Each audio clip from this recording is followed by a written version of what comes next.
Har kuni kechqurun kelib men bilan jinsiy yaqinlik qiladi, o'zini jinsiy ehtiyojlarini qondirish uchun mendan foydalanadi. Islomda faqat bular niqob qo'ygan. Ya'ni shar'iy nikoh asosida o'zini shahvoniy hirsini qoldirish uchun asl maqsadi shaytoniy bo'lgan maqsadlarini yashirish uchun islomni niqob qilib, domlaga borib nikoh o'qitib, lekin har kuni kechqurun 2-3 oylab tindirmasdan kelib meni qo'pol bo'lsam gazimni berib ketardi deb juda ko'p qizlar murojaat qiladi. Assalomu alaykum hurmatli vatandoshlar, salomatmisizlar, tuzukmisizlar? Bugun sizlar bilan gaplashadigan mavzuyimiz aynan O'zbekistonda hozir dolzarb bo'lgan va trendga chiqayotgan mana shunday bir ijtimoiy munosabat haqida sizlar bilan suhbatlashamiz va bu suhbatimizga kelishimizdan ham asosiy maqsad juda ko'p 18-22 yoshli qizlar juda ko'p murojaat qiladi menga. Aynan mana shu bo'yicha bunaqa murojaatlar ko'payib ketib qoldi. O'sha sababli hurmatli vatandoshlar, hozir videoni ko'rishdan avval kanalga obuna bo'lib qo'yishlaringizni so'rayman. Siz menga obuna bo'lish orqali o'zingizni huquqlaringizni, o'zingizni majburiyatlaringizni, burchlaringizni o'zimizni oddiy tilda, xalqona tilda o'rganib borasiz. Unutmang, talab qilinmagan huquqlaringiz, o'rganmagan huquqlaringiz, bilmagan huquqlaringiz bir kun albatta sizdan o'ch oladi. Hozir O'zbekistonda o'sha trend bo'lgan, ya'ni uylanaman deyapti, ko'p bolalar qizlarga va'da beryapti. Sendan boshqasi kerak emas, faqat senga uylanaman, poyiz baloniga o'zim tashab bo'lsa ham seni xotin qilaman, sendan boshqasini olmayman deb qizlarga va'da berib, qizlarni ishontirib, qizlar bilan jinsiy yaqinlik qilib, kerak bo'lsa qizligini olib, keyin tashab ketyapti. Qizlar yig'lab menga o'tiribdi. Kuniga 100 ta murojaat kelsa, menga o'shani kamida bir 20 ta 30 tasi mana shunday 18-22 yoshli qizlardan keladi. Muzaffar aka, yurist aka, mana shunaqa holat bo'ldi menda. 2-3 oy birga yashadik, shar'iy nikoh asosida yoki umuman nikohsiz yashadik, bir-birimiz bilan sevishib, uylanaman deb va'da bergandi, men uni va'dasiga ishondim. Endi meni tashib ketvordi. Endi men nima qilay? Qonunchilikda bu bolaga javobgarlik bormi? Jinoiy javobgarlikka torttirsak bo'ladimi aka? Iltimos, hech bo'lmasa shu bolani bir qamatib bering, tavbasiga tayantirib bering deb qizlar murojaat qiladi. Hurmatli opajonlar, birinchi o'rinda ayb sizlarning o'zlaringda. Bu erkaklik jinsiy a'zosi kuchukda ham bor, eshakda ham bor, qolgan boshqa hayvonlarda ham bor-da.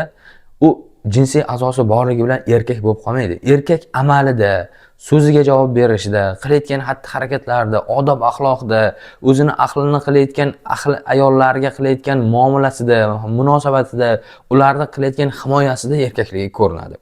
Bunaqa erkaklarni men qo'pol bo'lsam erkak deb hisoblamayman. To'g'ri, bu yerda ayb o'zinglarda-da.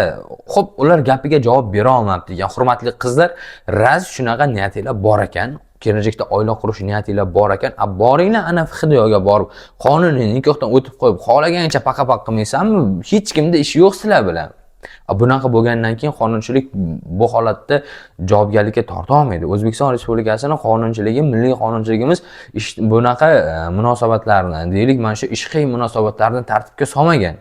Ya'ni qonunchilikda jonim, asalim, hayotim, sevdim, o'ldim, kuydim, voy dod, o'laman, kuyaman, o'sha Muzaffarga tiyaman degan munosabatlaring yo palonchani olaman, olib bermasang o'zimni osaman degan bu narsalar tartibga solinmaganda qonunchilikda. To'g'ri, agar sizni o'sha qilgan xatti-harakatlari o'zingizni o'ldirishingizga yetkazib qo'yadigan bo'lsa, o'zini o'zi o'ldirish darajasiga yetkazganligi uchun javobgarlikka tortilishi mumkin, lekin bu ham juda ham qiyin masala. Hurmatli qizlar, gapda uzul kesilib, ushbu harakatlar uchun qonunchilik ushbu bolalarni javobgarlikka torta olmaydi. Ular kim? Ular faqatgina o'zini o'sha jinsiy ehtiyojlarini, shahvoniy hirslarini, hayvoniy hirslarini iblis miyasiga o'rnatib qo'ygan, shayton miyasiga o'rnatib qo'ygan o'sha maqsadlarni amalga oshirish uchun islomda niqob qo'yib, islomdan mana shunaqa shahvoniy maqsadlarda foydalanadigan shaxslar. Bularning asl niyati o'zi iblisdan.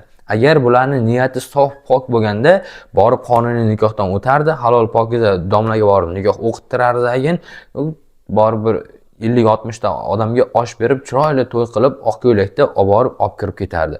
Bularning niyati unaqa emas. Bularning niyati oddiy ko'rinib turibdi, ayol kishi quloq bilan sevadi, ozgina aqlni ham ishlatish kerak-da ayollar. Ko'rib turibsizlar.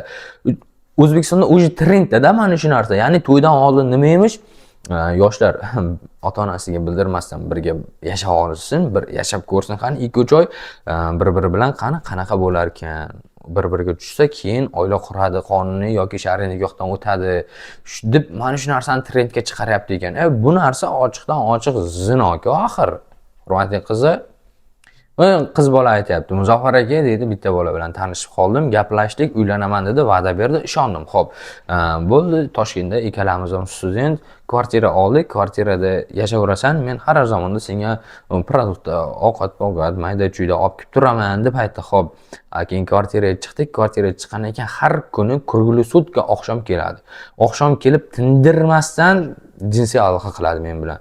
Shunaqa azob berib jinsiy aloqa qiladi, endi ularni qo'yaverasiz dedi. Og'ziga ham qiladi, orqasiga ham qiladi, qilmagan joyi qolmagan. Endi bu narsalar g'ayritabiiy usulda jinsiy yaqinlik qilish deyiladi. Bu uchun esa Jinoyat kodeksida javobgarlik belgilangan, lekin ekspertizadan mana shu g'ayritabiiy usullar orqali jinsiy aloqa qilganlik kelib chiqish kerak. Xo'p, qo'yingchi, o'sha qiz aytyapti, aka 2-3 oy tindirmasdan meni gazimni berdi, oxirida ishini bitkazdi, mendan bezor bo'lgandan keyin tashlab ketvordi deb izillab bechora qiz shunaqa yig'layapti. Endi qiziga ham ketgan, qiziga endi tiklanmaydigan bo'lib ketganda, o'sha вообще javobgarlikka tortaylik shu bolani deyapti, lekin uni javobgarlikka tortib bo'lmaydi. To'g'ri, aldaganlik alomatlari bor. Aldaganlik uchun asos ham topilar, lekin bu jinoiy javobgarlik uchun asos bo'lmaydi. Jinoyatning tarkibini bermaydi. Jinoyat bo'lish uchun jinoyat tarkibi bo'lish kerak bo'ladi. Xo'p, gapning qisqasi, hurmatli ota-onalar, agar ko'rib turgan bo'lsalaringiz, bolalaringizga, qizlaringizga juda ham ehtiyot bo'linglar. Hurmatli qizlar, uylanaman deb, olaman deb aldab uylanmasdan tashlab ketganligi uchun qonunchilikda bunaqa bolalarga nisbatan hech qanaqa javobgarlik belgilanmagan va qonunchilik buni javobgarlikka torta olmaydi. Faqatgina o'sha holatda, deylik, uylanaman, sevaman, jonim, asalim deb sizlar bilan gaplashib, o'sha gaplash jarayonida biror bir huquqiy oqibat kelib chiqadigan bo'lsa, huquqbuzarlik deylik, yoki jinoyat kelib chiqadigan bo'lsa, sizlarni ursa yoki jinsiy aloqa qilishga majburlasa, tepsa, so'ksa, boshqa bir harakatlar sodir qilsa, o'sha harakatlar uchun javobgarlikka tortiladi. Buni ham isbotlab berish kerak bo'ladi. Lekin aynan uylanaman, davay, och, tars yo'q. Bo'pti, sog' bo'l. Bu narsa uchun javobgarlik yo'q. O'sha sababli hurmatli qizlar, hayot o'zinglarniki, oldinglarga kelgan erkak bilan birinchi o'rinda ha degandan ma deb ochib berishdan oldin sal o'ylab, fikrlab, mulohaza qilib, aql bilan ish yuritishlaringni sizlardan so'rab qolgan bo'lardim.